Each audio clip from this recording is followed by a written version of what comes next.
हम सब के लिए लम्हा फिक्रिया है कि कुछ लोग मुल्क दुश्मन अनासर के हाथ में इस्तेमाल हो रहे हैं।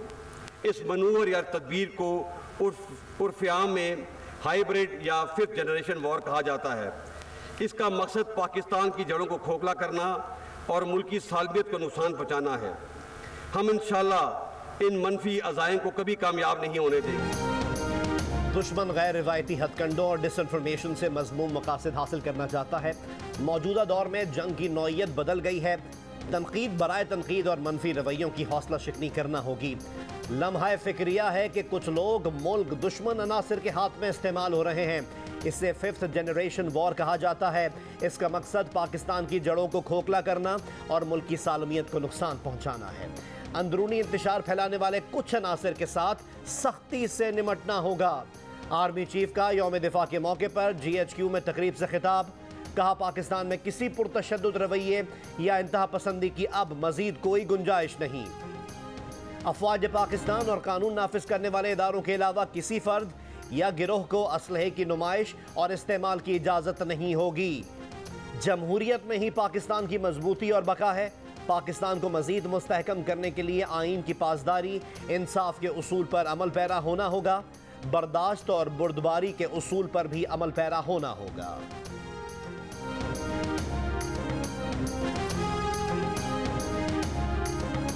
पाकिस्तान और हिंदुस्तान के ताल्लुकात के दरमियान कश्मीर का मसला कलीदी हैसियत रखता है। हम कश्मीर के बारे में हिंदुस्तान के 5 अगस्त 2019 के तमाम यकतरफा और गैर कानूनी इकदाम को रद्द करते हैं। हम हर सतह पर अपने कश्मीरी भाइयों की सियासी, इखलाकी और सफारती हमायत जारी रखेंगे।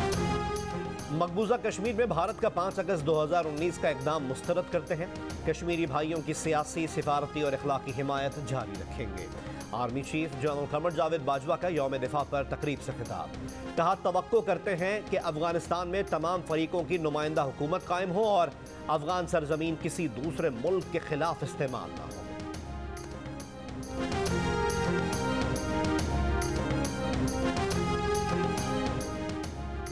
खित्ते की तरक्की और खुशहाली का राज मसला कश्मीर के हल में मुज़मर है। अक़वाम मुत्तहिदा को बताना चाहते हैं कि UN करारदादों की खिलाफ वर्जी ज़्यादा देर चल नहीं सकती। यौम दिफा की तकरीब से सदर मुमलिकत आरिफ अलवी का खिताब। कहा, मुसल्लह अफवाज ने अफगानिस्तान की सरहद के साथ बाड़ लगाकर सरहद को महफूज बनाया। भारत ने हर मौके पर पाकिस्तान को नुकसान पहुँचाने की कोशिश। जनरल हेडक्वार्टर्स में यौम दिफा और शोहदा की मरकजी तकरीब।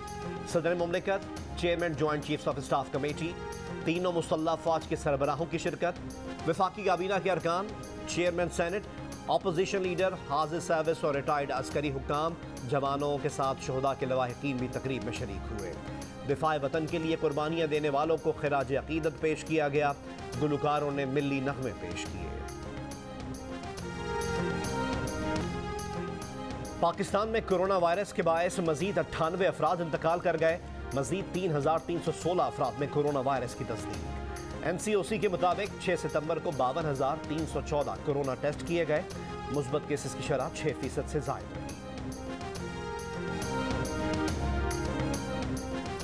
NCOC की सोशल मीडिया पर तालीमी इदारों की बंदिश से मुताल्लिक अफवाहों की तरदीद। कहा, मुल्क में 6 ta 30 सितंबर तालीमी इदारों की बंदिश की बात में कोई सदाकत नहीं। NCOC के इजलास में ऐसा कोई फैसला नहीं किया गया। सिंध में 17 साल और जायद उम्र के तलबा वैक्सीन लगवाए बगैर कॉलेज में दाखिल नहीं हो सकते। रीजनल डायरेक्टर कॉलेजेस कराची के नोटिफिकेशन के मुताबिक वैक्सीन ना लगवाने वाले तलबा इम्तिहान दे सकेंगे, न प्रैक्टिकल।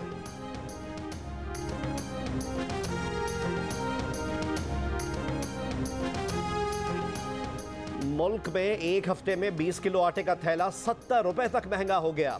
विफाकी इदारा शुमारियात के आदादो शुमार, आटा सबसे ज्यादा महंगा कराची में हुआ। 20 किलो का थैला 1350 रुपए तक फरोख्त हुआ।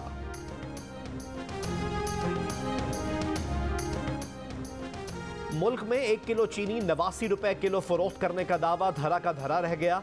कराची वाले 1 किलो चीनी 115 रुपए यानी 25 रुपए महंगी। इस्लामाबाद, रावलपिंडी, लाहौर और कोयटा के शहरी 1 किलो चीनी 110 रुपए यानी 20 रुपए महंगी खरीदने पर मजबूर। मुल्तान और फैसलाबाद में 1 किलो चीनी 18 रुपए, गुजरावाला में 17 रुपए, पेशावर खुजदार में 16 रुपए, सरगोधा, लाड़काना और बन्नू में 15 रुपए महंगी। इदारा शुमारियात के मुताबिक मुल्क में 1 किलो चीनी 105 से 115 रुपए में फरोख्त की जा रही है। मुश्तरका मफादात काउंसिल ने 10 साल की तलब और रसद के मुताबिक सस्ती बिजली पैदा करने के मंसूबे IG सैप की मंजूरी दे दी। पन बिजली को काबिल तजदीद तवानाई के अहदाफ में शामिल करने की भी मंजूरी। वजीर आजम ने बिजली के बिल बाकायदगी से अदा करने वाले सार्फिन को लोड शेडिंग से बचाने के लिए जदीद टेक्नोलॉजी इस्तेमाल करने की हिदायत कर दी।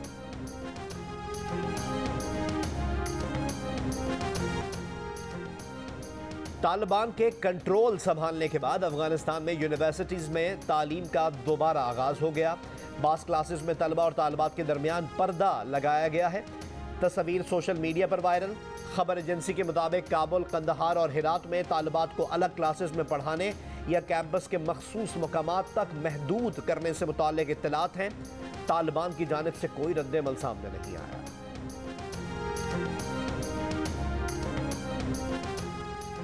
मौलाना फजलुर रहमान की हुकूमत पर तनकीद। कहा, इमरान खान कहते हैं अमरीकी सदर फोन नहीं करता, मोदी फोन नहीं उठाता।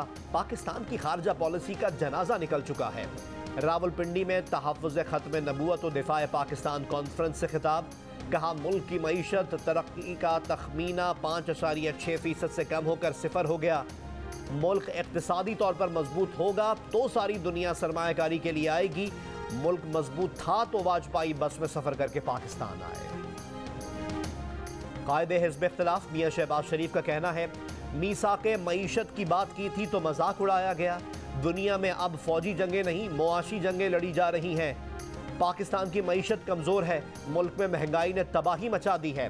आज मुआशी सतह पर भी मुल्क को मजबूत बनाने की ज़रूरत है। कायदे हिज़्ब इख्तिलाफ शहबाज शरीफ की यादगार शोदा मनावा आमद। फूल रखे और फातिहा पढ़ी। सेनेट कायमा कमेटी में इलेक्ट्रॉनिक वोटिंग मशीन के मामले पर हुकूमत अपोजिशन को मुतमईन न कर सकी।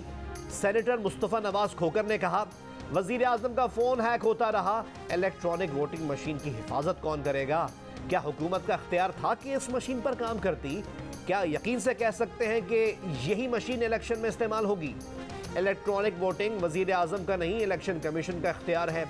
इलेक्शन कमीशन हुक्काम ने भी सवाल उठा दिए। कहा, मशीन के बटन में एल्फी डालकर इसे गैर फाल बनाया जा सकता है। 2016 में इलेक्ट्रॉनिक वोटिंग मशीन का तजुर्बा कर चुके हैं।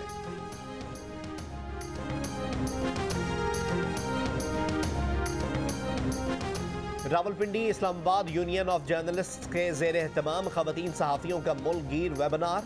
मीडिया डेवलपमेंट अथॉरिटी का मुजवज़ा बिल मुस्तरद कर दिया गया। शुरा ने कहा कि PMDA के जरिए सहाफ़ियों से सवाल करने का हक छीनने की कोशिश की जा रही है।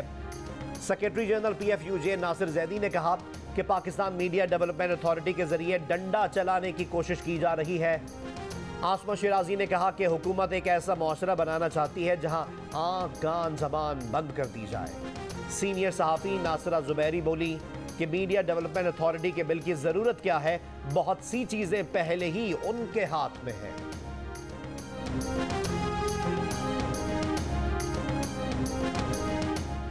काबुल में चीनी सफीर की नायब सरबरा तालिबान सियासी दफ्तर मौलवी अब्दुल सलाम से मुलाकात। चीनी सफीर ने अफगानिस्तान के लिए इंसानी इमदाद जारी रखने पर जोर दिया।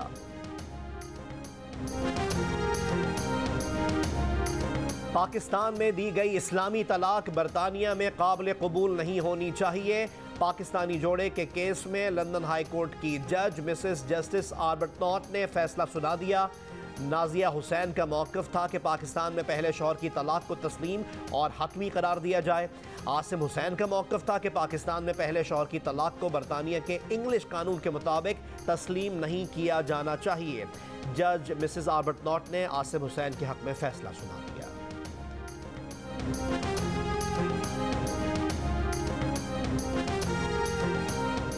31 अगस्त के बाद अमरीका की जानिब से पहली बार ज़मीनी रास्ते से इनखला कराया गया।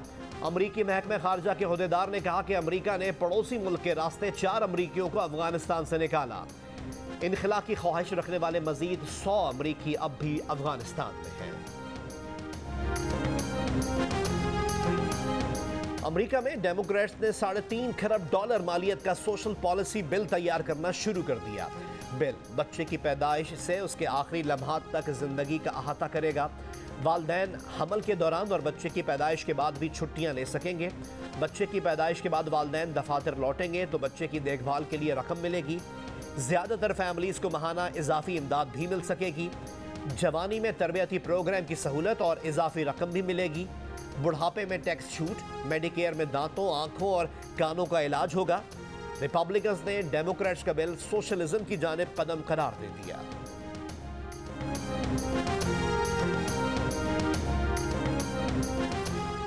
T20 वर्ल्ड कप और दौरा न्यूजीलैंड के लिए टीम के इंतखाब में हेड कोच नजरअंदाज। न पूछा गया न बताया गया। मिसबाह उल हक और चीफ एग्जीक्यूटिव वसीम खान में इख्तिलाफात खुलकर सामने आ गए। मिसबाह ने इस्तीफा दे दिया। बॉलिंग कोच वकार यूनुस से इस्तीफा ले लिया।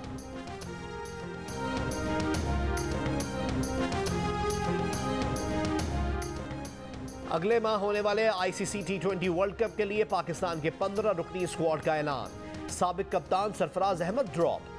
शोएब मलिक और वहाब रियाज को भी मुंतखब नहीं किया गया। जारे मिजाज आसिफ अली और खुशदिल शाह की वापसी। यही टीम न्यूजीलैंड और इंग्लैंड के खिलाफ सीरीज भी खेलेगी।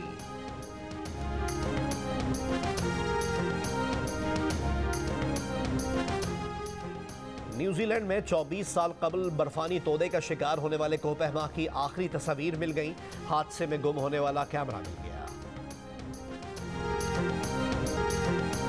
और उर्दू अदब का बड़ा नाम, मारूफ अफसाना और नावल निगार अशफाक अहमद की तहरीर की ताजगी आज भी बरकरार। मारूफ कलमकार को मद्दाहों से बिछड़े 17 बरस भी।